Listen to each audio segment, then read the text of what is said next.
I was watching the FLDS, uh, the Latter Day Saints. What is it? The polygamous thing that was going on in Arizona or whatever through Netflix, and I remember seeing this sort of thing coming about. I guess it was in Texas. They were doing that. That thing was, the ladies with the special braided hair and all this stuff. I don't know if it was in Arizona. Was it in Texas? I just, don't recall. Whenever I was working at Kroger, there was this one lady that would walk in to the grocery store and then walk out every month or so. I'd see her exactly like one of those girls in that sect, and I was just like, it's still here. It's people are still. Um, that's a problem. That's a problem with hierarchical religions. Religions where you produce hierarchies is that you get one person who has so much control, and then wills that control over a whole bunch of people, and makes them believe that they're going to go to hell if they don't follow that person's will. And the thing to realize is that the first church was a commune, and this is basically like a commune. But the thing is that the only way for a commune to ever exist on Earth is for everybody to have absolute perception. Um, that is that you're able to read each other's minds and have absolute trust. And otherwise, a commune can't work on Earth. And so hierarchies in the Bible, it says, don't have any idol before me. That means you can't have a hierarchy. You can't have leaders leading leaders and stuff and saying, this is one person that's more important than everybody else. You can't have hierarchies in order to have a commune. That it can only happen in heaven. It cannot happen on earth. It in the communists try to do this, but how they do it is they get rid of all the people that they don't trust. They kill them, and so they say, anybody who's not with this, we're going to kill you off. So they call off all the people that are not going to follow them. Not going to agree to follow the communistic law, which was, that nobody has any special attributes. Everybody is, how it is that all the various things they do to try to create a commune, try to create a, it has a hierarchy. Um, I'm not familiar with communism and what's involved with maintaining communism, but the gist of it is that trying to do something on Earth that's completely impossible. And the only reason why the first church was a commune was to point out that it just isn't possible on Earth, and so that when people would say, um, in my sect of Christianity called the Church of Christ, it was said that they were following from the first church. No, the first church was a commune, and the commune failed. So there's no possible way that any church can be like the first church. You can't say that your church is the first church because the first church failed. And it failed for a reason. It was because it was a commune. And communes are not possible on earth. And so, the kind of favoritism that you would get if you could say, we're the first church, that would, if everybody said that we're from the first church, um, it'd be like, our church is doing it right. We're righteous. You're not. We're doing it from the original thing. You're not doing it from the original thing. And that's the reason why there's so much division in Christianity today is because people want to believe that their faith is more favored than by God than somebody else's, And so they get all these splits, and these splits are due to some little thing uh, in in the Bible that they've taken to be really important, and then they cut off and do something else. And if you read through the Bible and you look at things like you can't have any idols before me and all that kind of stuff, it's really trying to break down hierarchies. It's trying to get rid of hierarchies because hierarchies are of earth, and you can't you can't really have um, favoritism, um, which is also something of communism. Is that favoritism. Um, I prefer you. I don't prefer all that. That it's giving importance to somebody, over somebody else. And so, while you can't have a commune on Earth, you can understand that hierarchies are that showing favoritism from what it's going to happen anyhow, um, but that in heaven there is no favoritism. Okay, everybody is equal. You know, this is what we all long for. Everybody in the world longs for is to have complete equality and to be capable of doing anything that you want and desire to do without regret, you know, and without feeling like, you know, this is wrong, or, believing that you're doing the right thing, and things like that. And there's two ends of that. You can do it in a way that is righteous, or you can do it in an unrighteous way. And the unrighteous way is you do whatever you want, and it's going to hurt people. And the righteous way is you do whatever you want in such a way that it doesn't hurt other people, and such that it doesn't hurt that it doesn't have unforeseen consequences.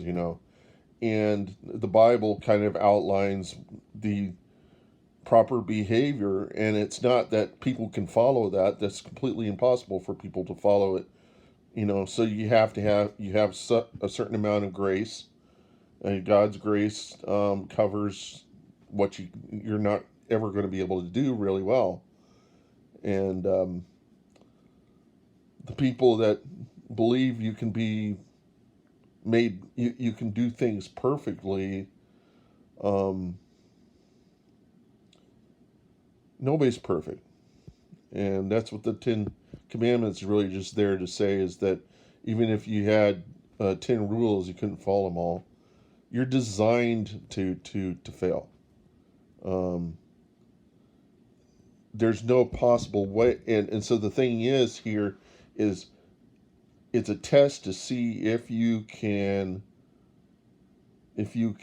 get along with other people, and not completely destroy each other.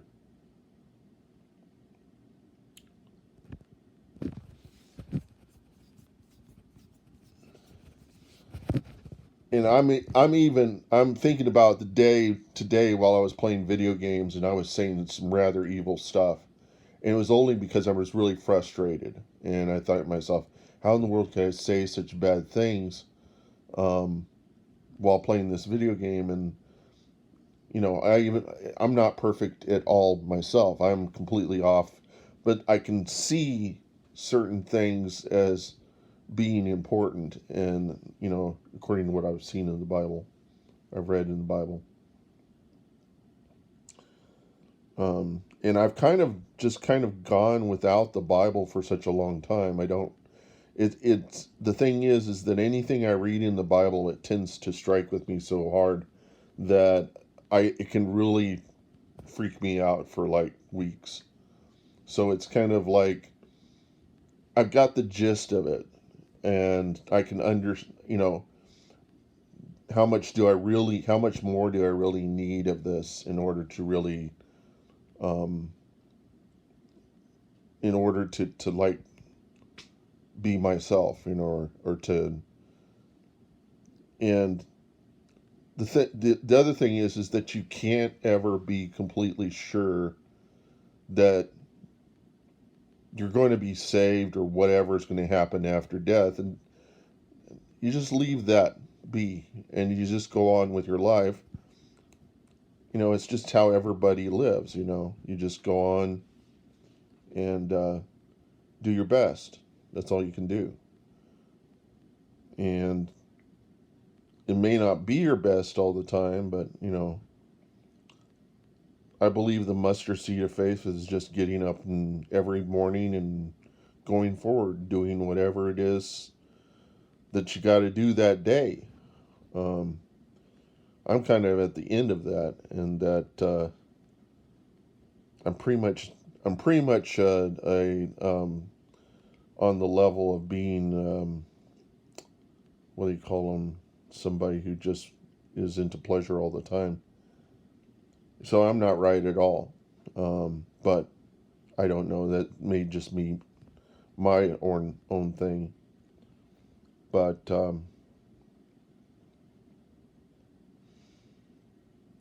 I don't know if I'm still on the right page. I may be completely off the page. Um, I may not be Christian at all. But I'm just saying that I see things in the religion and I see the way people treat each other. And I don't like what I hear in the news where people are against abortion and they can't agree on anything. And they're just completely not going to agree on anything. And terrible things are happening here and there. And it's really just about giving an inch. People are not willing to give an inch, they're not willing to give a yard to anybody else, and as a result of it, um, you know, people are not willing to allow anybody amount of slack to live their lives, um, and as a result of not giving enough slack to everybody, you know, not having the what was in the Bible, the sabbatical year and the sabbatical day, giving them rest of the week, rest in, and if you think about it, that's where we got our Saturday and Sunday from, because all you have to do is take the sabbatical year and divide it, and think of that year as divided um, across 6 years. It comes out to be a Saturday, because 52 times 6 comes out to be about 365 or 364 or something like that. And that is where you get your Saturdays, and your Sundays are the sabbatical days. So Saturdays and Sundays, 2 days of rest every week. And now it's coming to the point where people are working two jobs in order to just get by, and as a result of that, they don't have those 2 days off to be themselves or to do other things that, you know, they're. I was hearing something about a college called, um, I don't know. They said they did away with tenure. I don't know if that meant they did away with the sabbaticals, but tenure means something different. So I'll drop that. But no, I won't. I won't talk about that. It was about the Phoenix colleges and that they're trying to industrialize um, colleges by creating online courses you can take, but they're inadequate because they're not, for instance, with nurses, they're not giving them proper training to be actual nurses. They're showing them how to draw blood, but they're not doing any, probably not doing enough to train nurses. And I had somebody I worked with at a grocery store who said that she couldn't get a job even though she had a degree in nursing, and she knew how to draw blood and stuff, how to um, do that very basic thing that they have to do, that all nurses have to do. But the thing was is that you just look throughout the entire world at everything that's going on, and you ask yourself, is people getting paid enough money to live a lifestyle where they they have time to themselves to take care of their family, and to go and relax and watch TV and do all the things that people were doing in the past. No, it's become less so. There's so much more competition, and there's so much competition to have all these things that they paint a picture of as being the American dream, a car and a house and all this stuff. And, those are desires people have, but they aren't able to give them because everybody in the world wants the same thing. We knew this was going to be a problem. I mean, people knew this was going to be a problem when the Chinese are going to start wanting the same sort of lifestyle. The rest of the world, because America was like a kind of the inspiration for everybody else to have a democracy in the world. And when they looked at us and saw that we had all this stuff, they wanted that stuff too, because they'd see it in episodes of Baywatch. The reason why Baywatch, why the American culture has kind of homogenized everything on Earth, is that this was revealed to me by an Indian lady that had taught me Media 101 when I was in college. And she said that it was cheaper to syndicate American television than it was to make television for of your own culture. In India, it was their television stuff was kind of like soap opera dramas done with video cameras. They don't use film and high quality equipment. They used video equipment, and as a result of that, you could never get anything that looked as good as Baywatch in India. So they just ended up syndicating Baywatch and Simpsons and all the stuff from America. And that's the reason why in the rest of the world people are kind of wanting the same things that we have in America there. They want to have that same kind of lifestyle, and as a result of that, it's going to require a lot more supply, because there's a huge amount of demand, and there's going to be more people fighting over what little there is on Earth to provide that kind of lifestyle.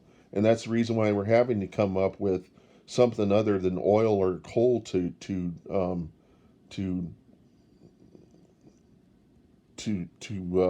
power things, and trying to conserve energy and fix and trying to avoid causing a hole in the atmosphere. All this stuff is because we're just growing kind of exponentially a little bit, and we're all kind of wanting everything that is shown in the American culture. And I'm sure there's other cultures that look at the American culture and have realized that they can't possibly have what they have in America, because it would require demanding more of other third world nations.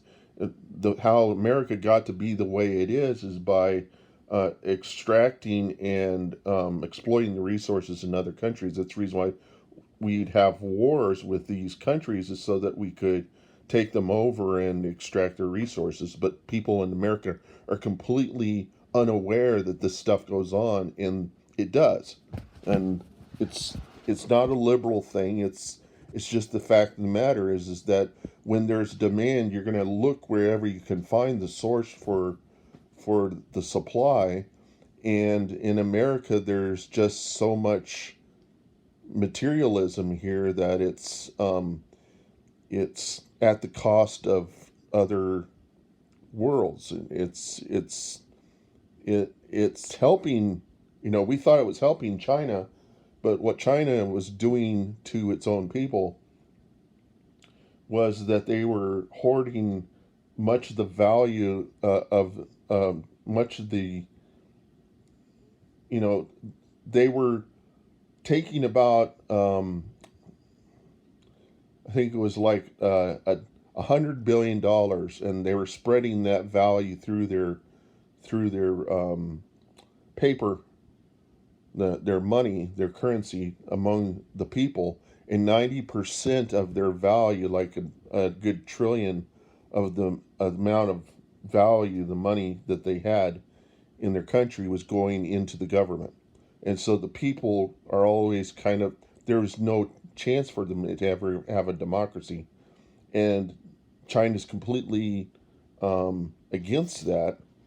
And if they ever have a billionaire, they'll seek out that billionaire and kill him or imprison him because they don't want any influence. That's as a result of the communism. And that whole communism thing is flawed. As I said before, is there's no way you can have it on Earth because because we have imperfect perception. We don't have the capacity to have absolute trust. The only way you can have absolute trust is by completely making people fearful of you, and punishing people severely, and doing just really terrible. It's really just, that's the only way you can get people to agree with the policy to have communism to work. And that's because we have imperfect perception, and we don't have the capacity to absolutely trust each other. And so because we don't have the capacity to absolutely trust each other, then it's not possible. Only democracy is possible. This is the only way that we're going to get anywhere, is by having by voting, and by negotiating and things like that. Um, but and whereas with religion, people say that there are probably more Christians in China than there is in the rest of the world. And even though the Chinese government is completely at odds with any kind of influence, um, whenever you create a big old void, that of desire um, to have truth in a government that's completely against truth, that lies to its people, to try to maintain what's important to China, which is the Chinese government, which is stability. Stability is paramount. Anything that goes against stability is evil. And so basically, anybody who speaks out against the government is instantly imprisoned, because they need absolute um, adherence to the law and everything.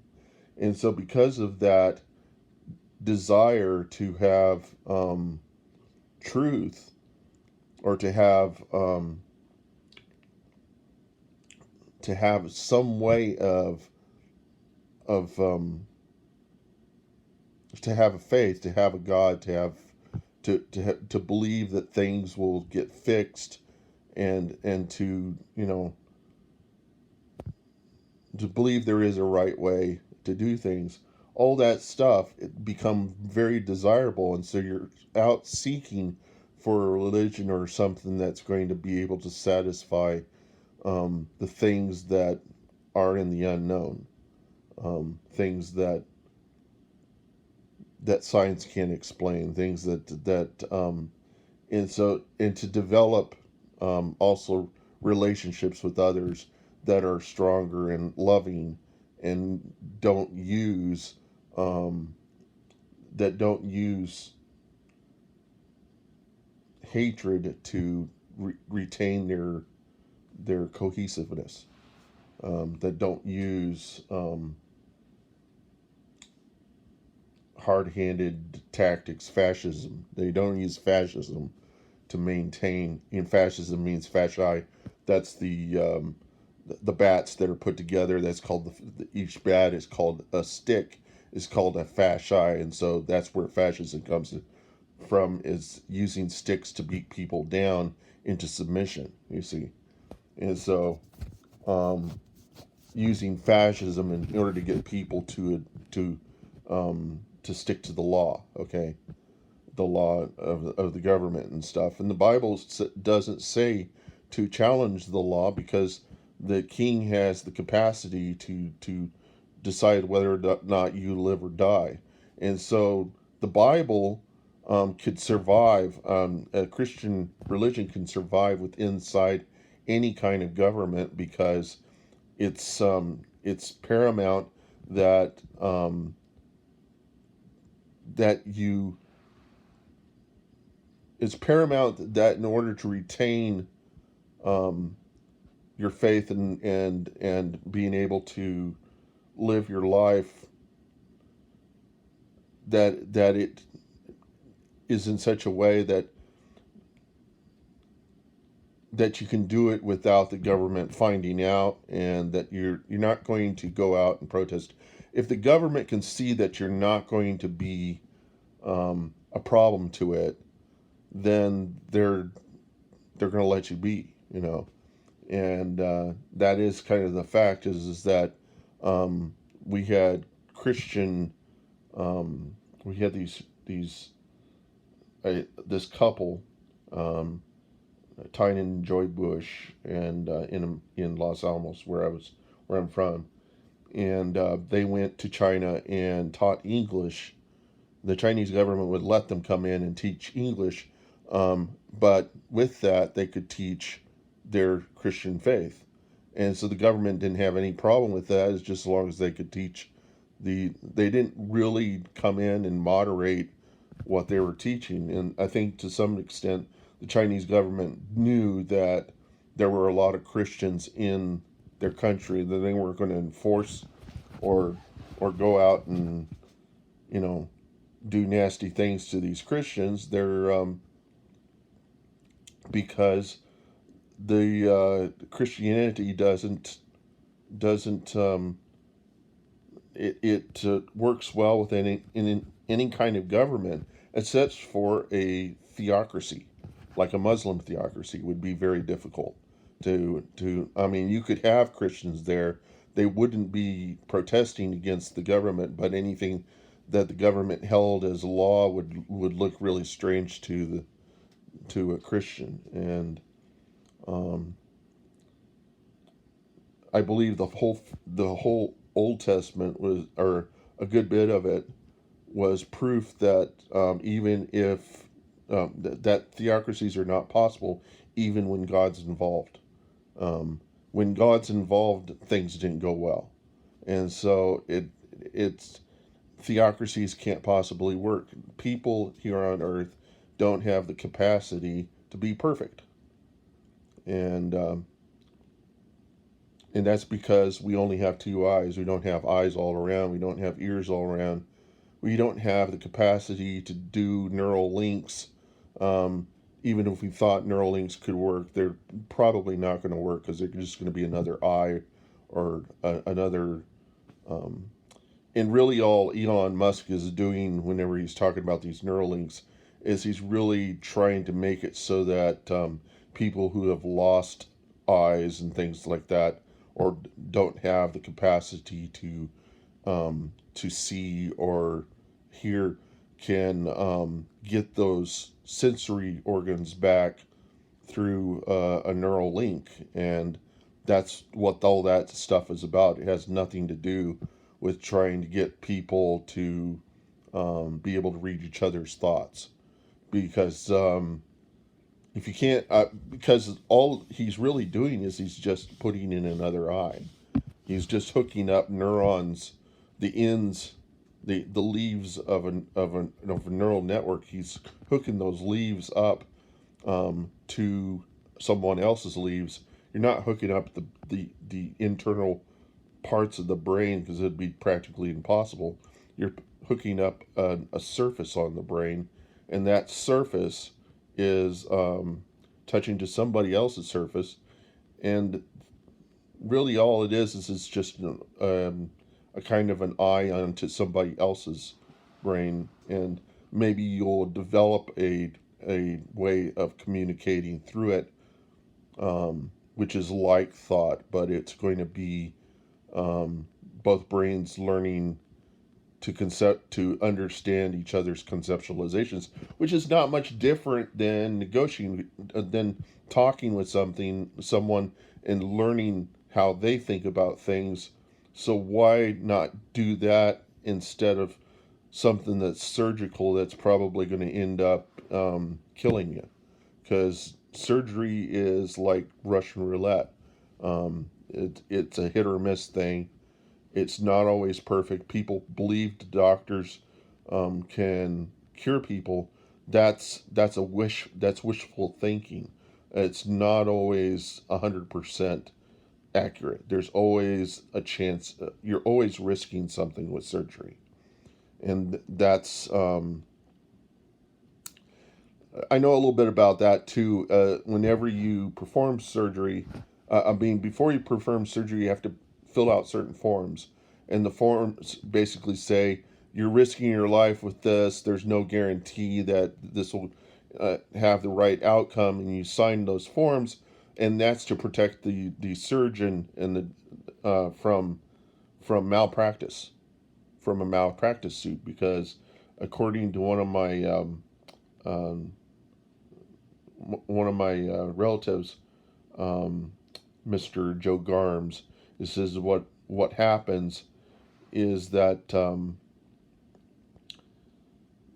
when you get a malpractice suit, first they go for your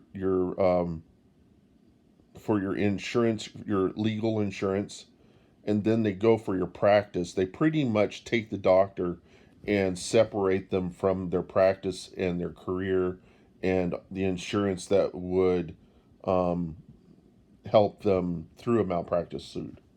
And so, because a lot of doctors are afraid of this sort of thing, um, they they have to have a lot of forms in place to prevent them from being pursued by angry consumers um, who have unrealistic expectations. And it's the same for science. You know, people have unrealistic expectations of scientists, and scientists, whenever they realize they um, can't possibly satisfy themselves, they probably kill themselves. You know, and that's where they would need something like a religion to help them deal with the questions that enter their mind that say, "Am I really happy?" You know, I got to this point. Am I really happy with my life? Um, and so people need something there, you know, and by taking all religion out, taking all people's belief systems and stuff, and replacing with science, is not going to solve the problem. Watering things down that have worked in the past is not the way. It's not the way to solve the world's problems. Religion doesn't cause wars. It's politicians who use your faith systems to win your trust to um, justify wars is when wars happen. And the reason why we're going to war a lot is usually because of resources, because we have such demands and wants for and desires for things that we probably don't have here that are in other countries. Right now, we're having a gas shortage, or gas is costing more. And people are going to come to realization that we're going to have to change the way we work as a nation. We're probably not going to be traveling around a lot. And what is that going to look like? Why do we have to travel around a lot? Because the businesses need to see you in person. That's because they don't have absolute perception. They can only trust you if you're in the same room with them, and they can talk with you. They don't trust the technology. Um, so it's all about trust that determines why you have to go to other places a good bit of the time. And there's no reason for you to do that. You could use technologies to do that stuff. People don't trust technologies because they've been burnt by malware. They don't understand anything about asymmetric encryption and things like that. That's what our whole secure payment stuff is based on, is asymmetric key encryption and symmetric key encryption. Whenever you do a transaction over the internet, this is how it goes. Let me cut this video half, and then I have to go out and this is the black one. Yeah, I don't have enough storage space on this, so I'm going to cut this and I'm going to go back into